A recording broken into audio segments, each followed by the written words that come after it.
We know them in our hearts. We draw on them when we seek hope in hours of darkness. 77 years ago, our fathers brought forth on this continent a new nation, conceived in liberty and dedicated to the proposition that all men are created equal. Here, on this sacred ground, Abraham Lincoln reimagined America itself. Here, a president of the United States spoke of the price of division and the meaning of sacrifice. He believed in the rescue, redemption, and rededication of the Union. All this in a time not just of ferocious division, but of widespread death, structural inequity, and fear of the future. And he taught us this: a house divided could not stand. That is a great and timeless truth. Today, once again, we are a house divided.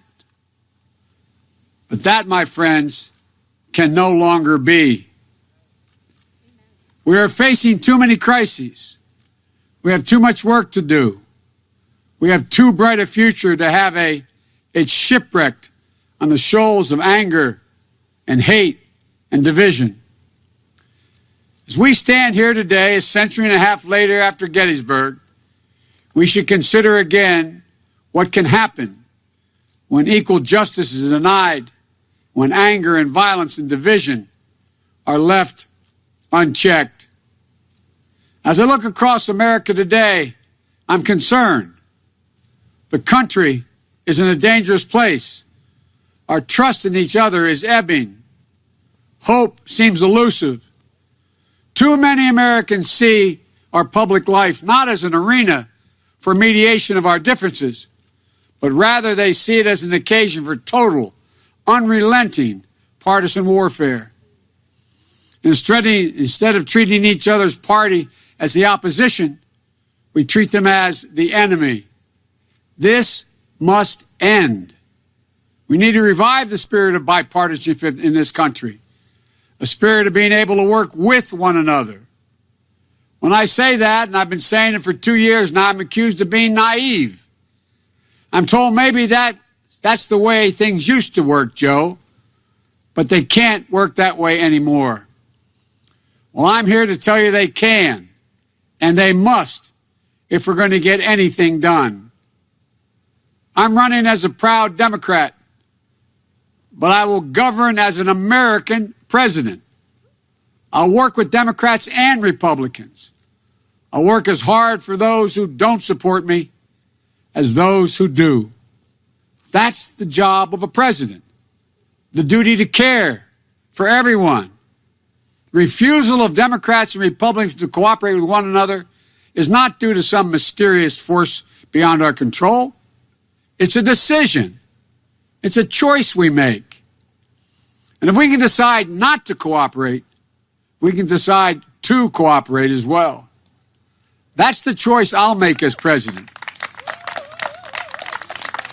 But there's something bigger going on in this nation than just our broken politics. Something darker, something more dangerous. And I'm not talking about ordinary differences of opinion.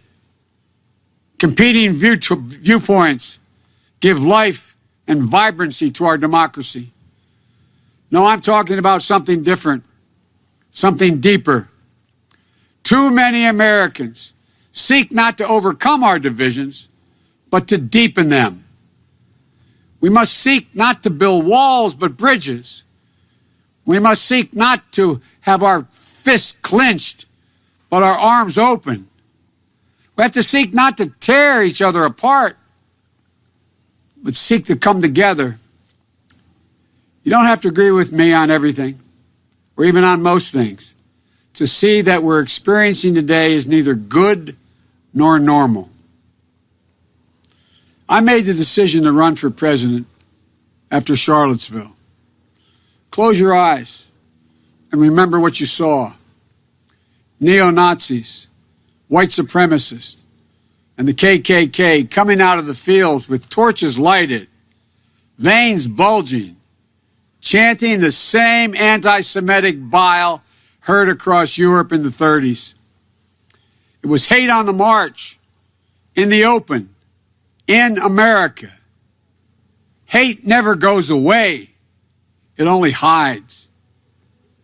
And when it's given oxygen, when it's given an opportunity to spread, when it's treated as normal and acceptable behavior, we've opened a door in this country that we must move quickly to close.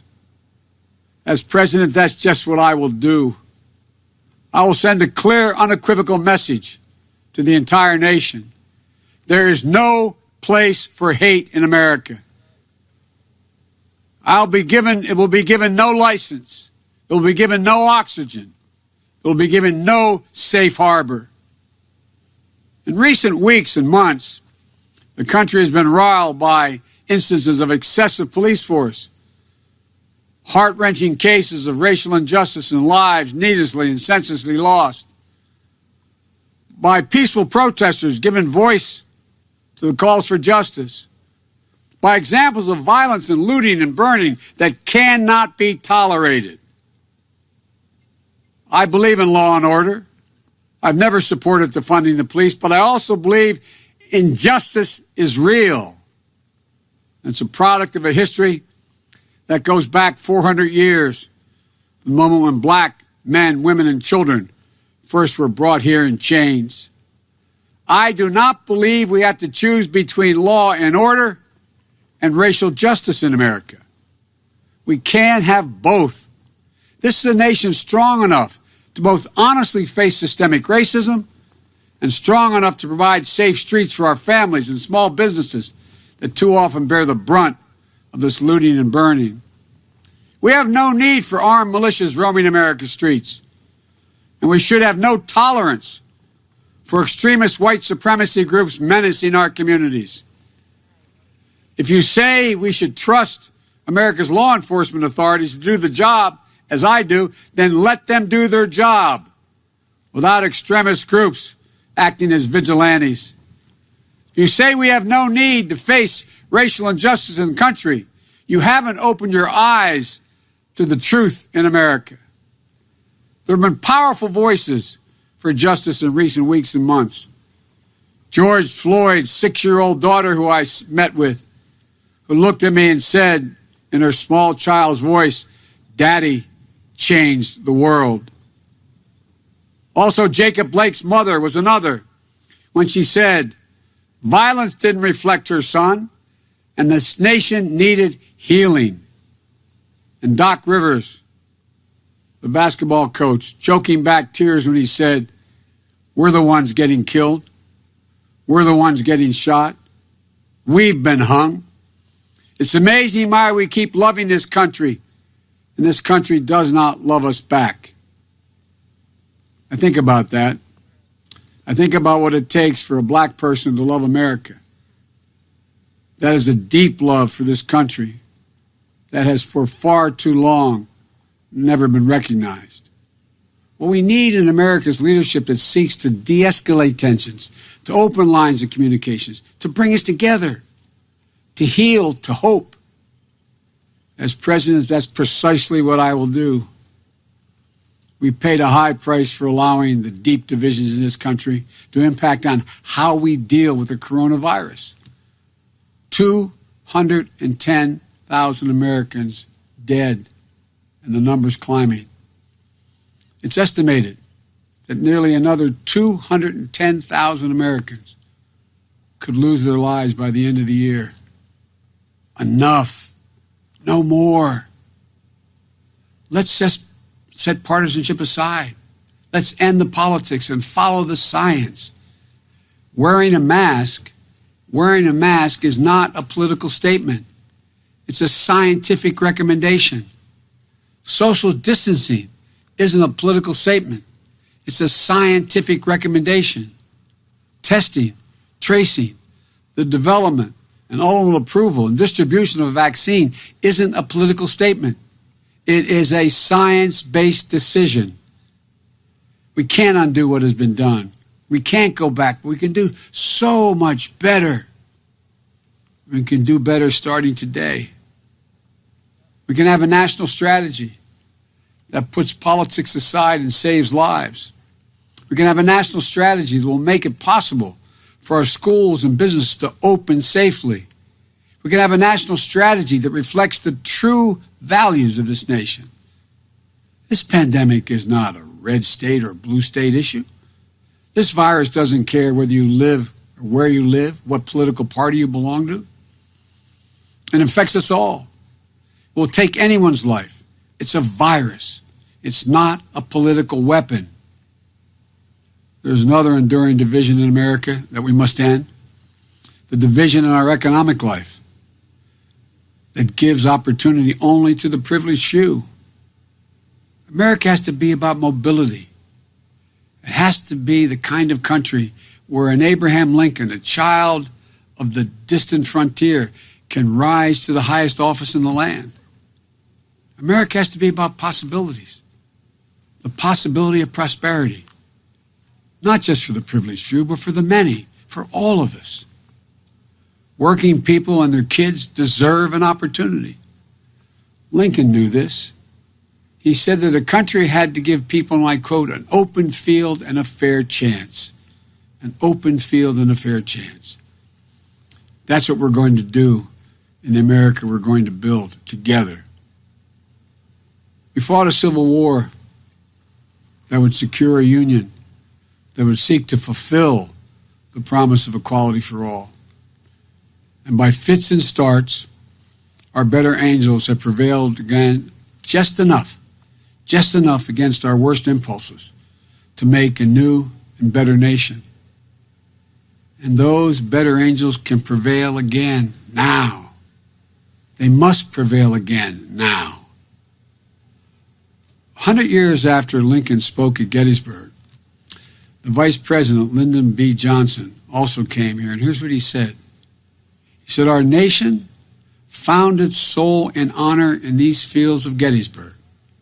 We must not lose that soul in dishonor now on the fields of hate." Today, we're engaged once again in the battle for the soul of the nation. The forces of darkness, the forces of division, the forces of yesterday are pulling us apart, holding us down, and holding us back. We must free ourselves of all of them.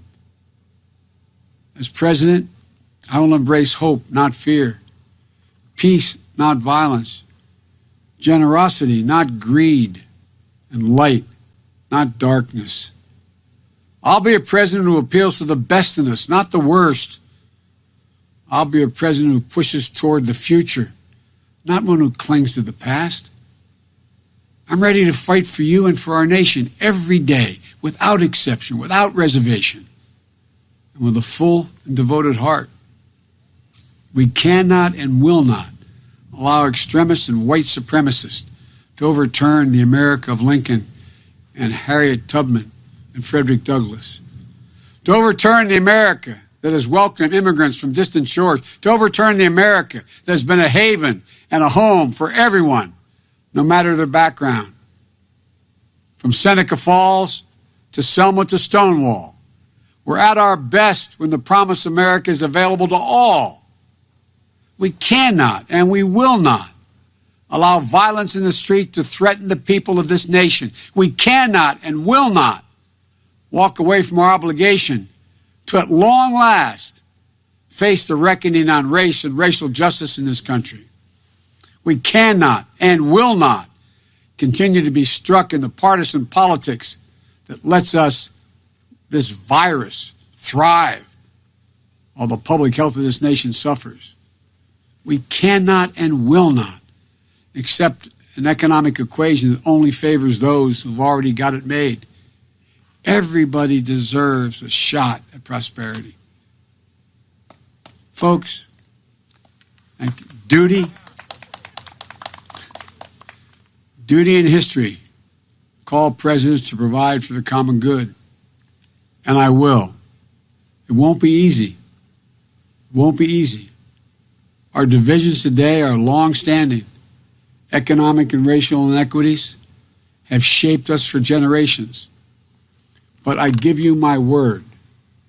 I give you my word. If I'm elected president, I will marshal the ingenuity and goodwill of this nation to turn division into unity and bring us together, because I think that the people are looking for that. We can disagree about how we move forward, but we must take the first steps. And it starts with how we treat one another, how we talk to one another, how we respect one another. In the second inaugural, Lincoln said, "With malice toward none, with charity for all, with firmness in the right as God gives us to see the right, let us strive on to finish the work we're in, to build up the nation's wounds, bind up the nation's wounds." Now we have our work to reunite America, to bind up our nation's wounds, to move past shadow and suspicion. And so we, you and I, together, we press on even now. After hearing the second inaugural address, Frederick Douglass told President Lincoln, "Mr. Lincoln, that was a sacred effort. We have to be dedicated to our own sacred effort." The promise of Gettysburg, that a new birth of freedom was at hand, I think it's at risk. Every generation that has followed Gettysburg has been faced with a moment when it must answer this question: whether it will allow the sacrifices made here to be in vain or be fulfilled. This is our moment to answer this essential American question for ourselves and for our time. And my answer is this: it cannot be that after all this country has been through, after all that America has accomplished, after all the years we have stood as a beacon of light to the world, it cannot be that here and now in 2020 we will allow the government of the people, by the people, and for the people to perish on this earth. No, it cannot, and it must not. We have it in our hands the ultimate power, the power to vote. It's the noblest instrument ever devised to register our will in a peaceable and productive fashion. And so we must vote. We will vote, no matter how many obstacles are thrown in our way, because once America votes, America will be heard. Lincoln said, "The nation is worth fighting for." So it was, and so it is. Together, as one nation, under God, indivisible, let us join forces to fight the common foe of injustice and inequality, hate and fear. Let's conduct ourselves as Americans who love each other, who love our country, who will not destroy, but will build. We owe it to the dead who were buried here at Gettysburg. We owe that to the living and to future generations yet to be born.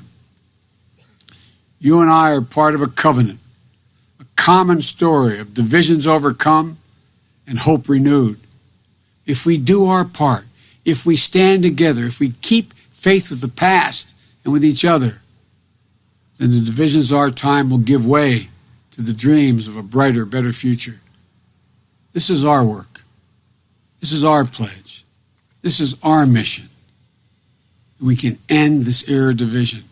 We can end the hate and the fear. We can be what we are at our best, the United States of America. God bless you all, and may God protect our troops. We can do this.